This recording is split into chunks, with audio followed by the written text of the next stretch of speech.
इस कार्यक्रम के पुण्यार्चक हैं श्री दिगंबर जैन परिवार मंदिर ट्रस्ट।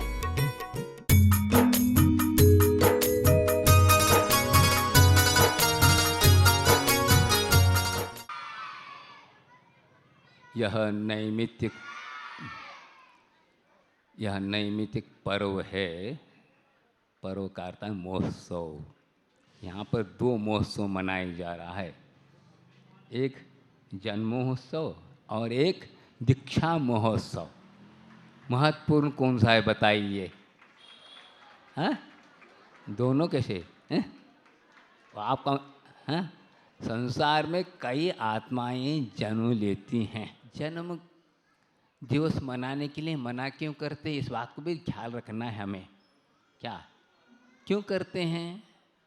वैसे महापुरुषों के तीर्थंकरों के जन्मोत्सव मनाया जाता है। आप कहेंगे ठीक है, मनाना चाहिए, पर हम लोगों के वर्तमान में क्यों नहीं मनाया जा रहा है? क्यों मनाना नहीं चाहिए?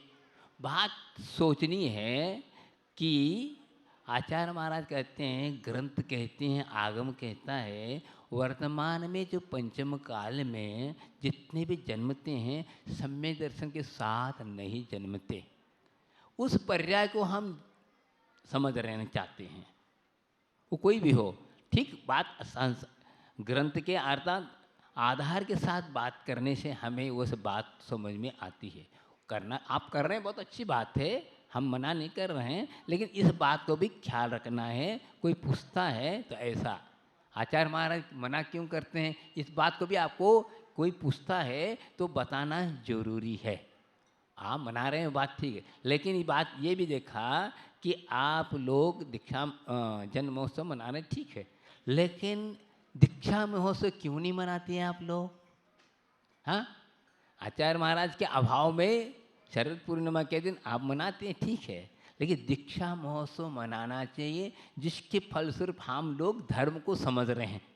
समझे? उन्होंने दीक्षा ले करके धर्म की प्रभावना की और कर रहे हैं, जिसके फलस्वरूप हमारे लिए गुरु मिल गए। गुरु शरण मिलना बहुत कठिन है। आज हमारे लिए इस जीवन में हम नहीं उन जैसे नहीं बन पाए, लेकिन वे हमारे लिए वो आशीर्वाद दे रहे हैं और धर्म का प्रकाशन दिखा रहे हैं, तो हम उनके लिए हम मान रहे हैं। तो वो दीक्षा महोत्सव मनाना चाहिए, आचार्य दिवस मनाना चाहिए, ये भी ख्याल रखना चाहिए। समझे? तीर्थंकरों को भी कोई नहीं मनाता, केवल जन्मोत्सव खत्म, ज़्यादा ज़्यादा निर्माण महोत्सव एक लास्ट को एक आध महाराज के भगवान के मनाते हैं, बाकी कोई मनाता नहीं है। ये क्या है? मना रहे हैं क्या? क्या आप मेहरबानी कर रहे हैं क्या? नहीं, हम अपने कर्मों को निर्जरा करना चाहते हैं। मुख्य उद्देश्य तो ये होना चाहिए। आचार्य महाराज का ऐसा प्रभाव है कि दूर दूर के महान आत्माएं उनके चरणों में आ जाती हैं। कहाँ कहाँ हैं? ये महाराष्ट्र के महतपुर के हैं, कुंतलगिरी के पास वो आए। कहाँ बताओ कैसा पुण्य आया उनका? आप लोगों के भी नगरी में आए, लेकिन उस प्रकार का पुण्य है नहीं आप लोगों को जो उनकी जैसे बाना को अपना सके। हम लोग क्या घर गए थे क्या? आचार्य महाराज लेके आए हाथ पकड़ के? नहीं, उनका प्रभाव, उनका विचार, उनका दर्शन से ऐसे उपादान जागृत हो जाते हैं। वे ऐसे आत्माएं बहुत पुण्यशाली इस धरती पर है। ऐसे वह आचार्य महाराज का आज इन्होंने आज मिनी सागर जी के लिए नेमावर में हम लोग भी थे मौजूद। संतानों की बात है, सिद्ध क्षेत्र है वो, सिद्धोदय सिद्ध क्षेत्र, जो कि वह अपरिचित था। आचार्य जी के मार्गदर्शन से, उनके चतुर्मास से आदि से वह क्षेत्र था है, लेकिन वह गौण हुआ था। लेकिन वह आज वह सिद्धोदय नाम से कोई अलग नामकरण करना पड़ता है, लेकिन सिद्ध तो था, जो कि वहाँ से कितने 550 करोड़, क्या 5.5 करोड़ मुनिराज क्या नर्मदा के तट पर उभय तड़गे कहते हैं, वहाँ से निर्वाण को प्राप्त हुए। आज तक आप लोग पढ़ते तो हैं निर्वाण कांड में, जो कि रावण के सुत आदि जो 5.5 करोड़ मुनिराज क्या निर्वाण को प्राप्त हुए। ऐसे सिद्ध चित्र को दिखाने वाले आचार्य विद्यासागर महाराज ने वहाँ पर 10 मुनि राजाओं को उन्होंने आज दीक्षित किया था। हम लोग भी मौजूद थे। तो दीक्षा का अर्थ क्या होता है? दीक्षा का अर्थ होता है संकल्पित होना। क्या संकल्पित होना? किसका संकल्प लेना? हाँ, आप लोग भी संकल्पित हैं? संकल्पित नहीं? अग्नि के सामने 2 व्यक्ति हो करके फेरी लगाई कि नहीं लगाई? हाँ, शादी हो गई तो शादी में क्या है, तो संकल्प तो लिया जाता है। वो संसार निर्माण का संकल्प है। और यहाँ पर संसार का नाश करने का संकल्प। हमने जो संसार का निर्माण किया है, ये किसके द्वारा होता है? पंच पापों के द्वारा होता है। उसका नाश करने के लिए हमने ही संसार का निर्माण किया है। उसका कारण यह है, तो पंच पाप को हम मन वचन काय पूर्वक गुरु चरणों में त्याग करके हम यथाजात रूप को प्राप्त करते हैं। ये समझना चाहते हैं, लेकिन धर्म ऐसा प्राप्त नहीं होता। बिना गुरुभ्यो गुणवान नरोपि धर्मम न जानाति विचक्षणोपि आकीर्ण दीर्घ लोचनोपि दीपम विना न पश्यति अंधकारे। जैसे किसी के पास अच्छे बड़े बड़े क्या नेत्र हैं, निर्मल हैं, शुद्ध है, ज्योतिपुंज हैं, नीले नीले, फिर भी आंखें अंधकार में दीपक के बिना जान नहीं सकते। इसी प्रकार कितनी भी प्रतिभाशाली हो, गुणवान हो, कुछ भी हो, फिर भी धर्म को गुरु के बिना जान नहीं सकता। तो ऐसे गुरु आज हम लोगों को मिले। गुरु मिलना बहुत दुर्लभ है। हाँ, और दुर्लभ होते हुए भी आज हम उस दुर्लभ को प्राप्त कर चुके। दुर्लभ हो गया, साथ साथ उनका वरद हस्त, उनके वचन अपने जीवन में हृदयंगम करना बहुत दुर्लभ है। आज के इस शुभ अवसर पर आप भी इस प्रकार की भावना भाई और भगवान की पूजा अर्चना करिए। इसी भावनाओं लेकर के अगले भाव में या इसी जीवन के अंत तक हमारे लिए यह जैनेश्वरी दीक्षा मिल जाए, ये भावना भाना चाहिए। हम धर्म भावनाओं को लेकर के भी आते हैं, लेकिन भावना उसी को करते हैं। अर्चना कर रहे हैं भगवान की, सब कुछ कर रहे हैं, फिर भी अंदर में एक ऐसी विचित्रता रहती है कि हम और मार्ग से हट करके दूसरी बात करने की इच्छा करते हैं। यह शास्त्रों में लिखा है, कई बार हम आप लोगों ने भी दीक्षा ली है, ऐसा नहीं कि नहीं ली है, कई बार लिए हैं, ले करके भी उस लक्ष्य के अनुसार हम चल नहीं पाए, इसलिए हम लोग दीक्षा का फल प्राप्त नहीं कर पाए।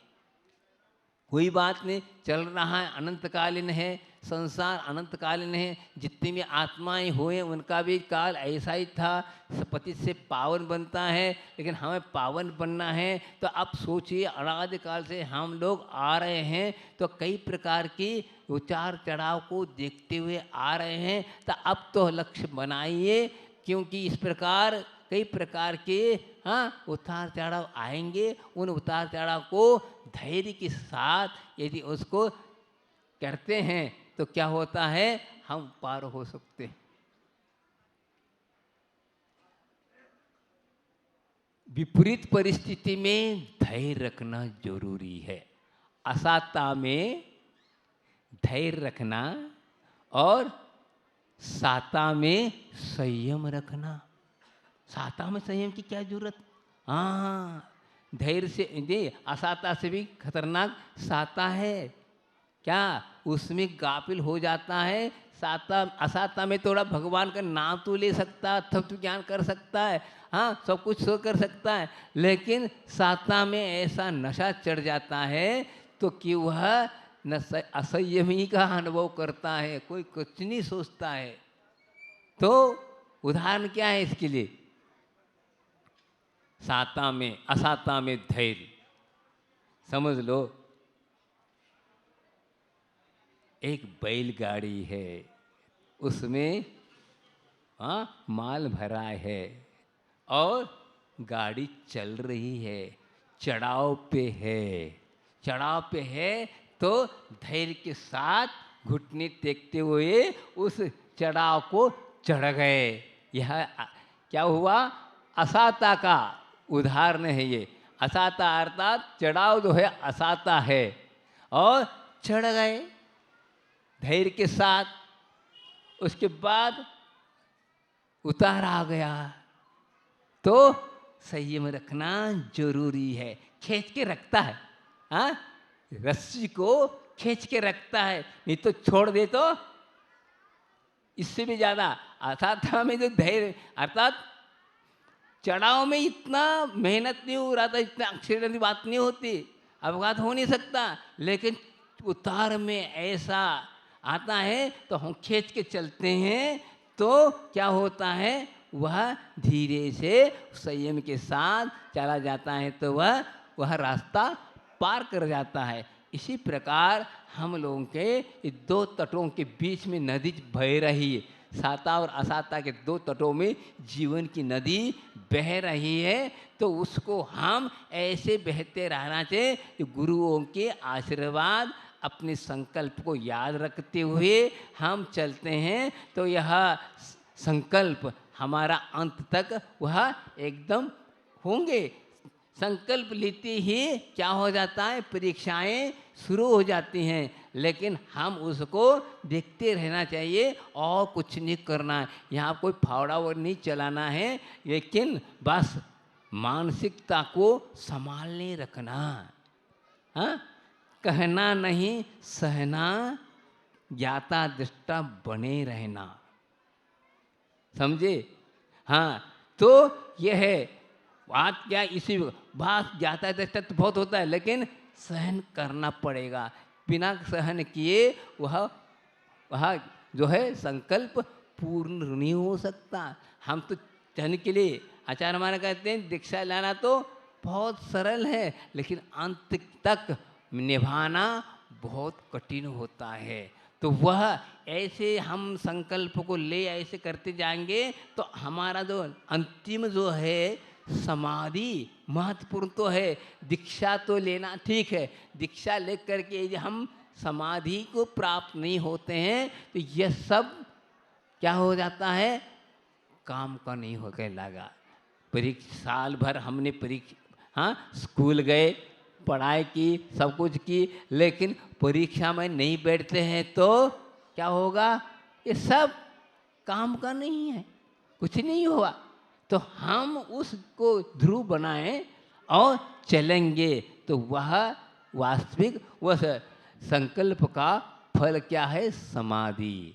समाधि अर्थात अपने निकट में आना है, बहिर्मुखी हैं। अब हम अंतर्मुखी होने के लिए ये संकल्प लिए हैं, और संयम के साथ धैर्य के साथ यदि हम उस मोक्ष मार्ग पर चलते हैं तो क्या होगा? वह आत्मा पावन पवित्र एक बार पार कर गया, फिर वह कभी नहीं। तो समाधि उसे कहते हैं जो उसको प्राप्त करने के बाद अंतिम समय तक, अंतिम श्वास तक हम अपने संकल्प को धैर्य के साथ संयम के साथ आप करते हैं तो वह प्राप्ति होगी। देखिए वही धर्म मौजूद है 24 तीर्थंकरों ने अपनाया था। अभी मैंने मंगलाचरण में एक तीर्थंकर का नाम लिया था उस प्रसंग पर। क्या? सत्संयम पयपूर पवित्र त्रिजगत्रयम शांतिनाथ नमस्यामि विश्व विघ्नौघ शांतये। विश्व के विघ्नों को शांत करने की क्षमता शांतिनाथ भगवान में आई। कैसे आई? तो संयम रूपी पवित्र जल के द्वारा 3 लोग को सींचा, ऐसा सींचा जिसके कारण आत्मा पावन पवित्र बन गई। तो आज हम शांतिनाथ भगवान को प्रणाम करते हैं, नमन करते हैं, तो क्या होता है, अंदर की शांति प्राप्त होती है। केवल वो देते नहीं, हम उनके नामस्मरण करने से अंतरंग की शांति हमें प्राप्त होती है। संसारी प्राणी शांति चाहता है, लेकिन दूसरों को अशांति पहुंचाकर खुद शांति का अनुभव करना चाहता है। यह संसारी प्राणी का क्या सोच है। संसारी प्राणी का जो सुख है दूसरों को दुख देख करके, हाँ, और संसार प्राणी का जीवन किसका है, कैसा है, दूसरों को मार करके। देखो कैसा विपरीत है। लेकिन हम आज तक उस धर्म को नहीं समझा, इसलिए इस प्रकार की प्रवृत्ति मन में आती है, इस प्रकार भाव होते हैं। क्योंकि अनादिकालीन का संस्कार है, इसलिए हम अपने स्वरूप को, जीव तत्व को नहीं समझा। भगवान की वाणी को हमने अपने जीवन में हृदयंगम नहीं किया, इसलिए इस प्रकार के विपरीत परिणाम होते हैं। क्योंकि दीक्षा ले करके भी हम लोगों ने आज तक उसका फल इसलिए नहीं पाया कि कई प्रकार के कर्म के उदय आते हैं, उस वक्त हमारा संकल्प, हमारे विचार बदल जाते हैं, तो वह दीक्षा ऊपर रह जाती है और हम जो का त्यों रह जाते हैं, लेकिन कुछ होता नहीं है। तो समय आपका हो गया, 9:30 बज गया। तो कहने का तात्पर्य है कि आप लोग भी इस जीवन को सार्थकता प्राप्त करने का सार्थकता इसी में है। क्योंकि यह संसार में जो आए हैं वो तो जाएंगे, ये शरीर का धर्म है, शरीर मिटता है, आत्मा नहीं मिटती। इस बात को समझना है। लेकिन हम आज तक यही समझ में आ रहा है कि शरीर मिटता है तो हम मिटते हैं, हम मिटते हैं तो शरीर मिटता। ऐसा नहीं, शरीर मिटता है, आत्मा नहीं मिटती।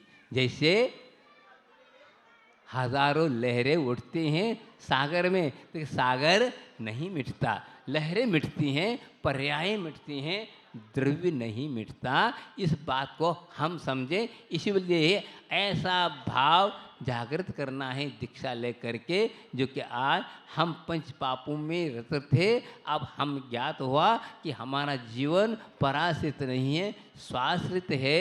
ये शरीर, हम शरीर के अधीन हो गए, इसलिए हमें शरीर प्राप्त हुआ।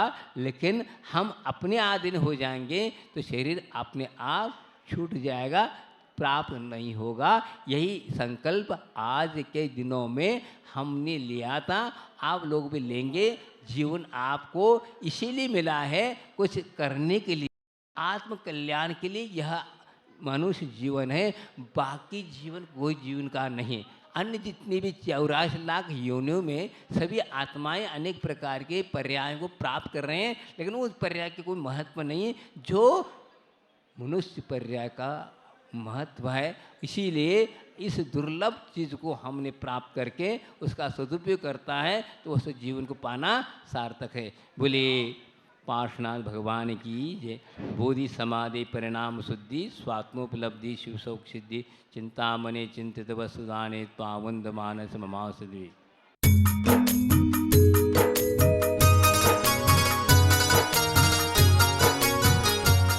इस कार्यक्रम के पुण्यार्चक थे श्री दिगंबर जैन परिवार मंदिर ट्रस्ट।